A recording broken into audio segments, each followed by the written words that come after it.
Greetings and welcome to another episode of Conquering Diabetes. So, I've been seeing a lot of videos by a man who wears a CGM and he does these glucose tests where he tries different kinds of foods and then he shows what the results are, like what it did to his blood sugar.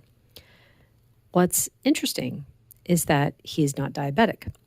Now, diabetes does run in his family, and he's trying to take steps to prevent himself from getting it, which I think is a great idea.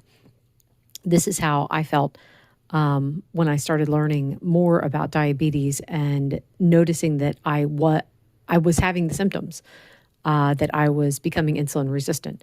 So after seeing how great I felt, doing low carb, I wanted to continue and feel good and hopefully prevent myself from getting type 2 diabetes. So I don't have a problem with that. What I do have a problem with is that he doesn't say this in his videos. The way that you find out that he's not type 2 diabetic is in an interview with someone where he says that he's not diabetic. So the thing is, though, what I noticed in the comment section of his videos is that people are taking the information and applying it to themselves so that they don't have to check their blood sugar. They're like, well, can you test this thing so I can see whether or not I can have it? And I'm like, oh my word, it makes me want to pull my hair out, because you can't take someone else's results and assume that you're going to have the same results. So in the first 2 to 3 years of my mom doing low carb, there were certain foods that were shooting her blood sugar up.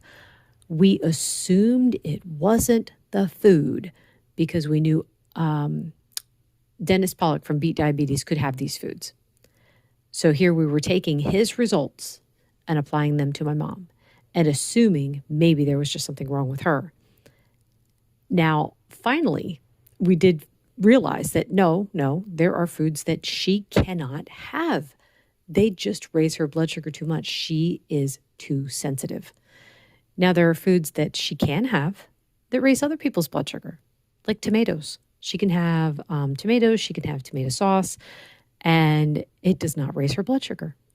But if someone else were to just say, oh, well, I don't need to check tomatoes because it doesn't raise her blood sugar, that would be a mistake. You need to check for yourself. So I think that he should put a disclaimer in at the beginning of his videos and say, I'm not diabetic. My results are just for me alone. You need to check your own blood sugar. This is one of the reasons why I don't post my own numbers.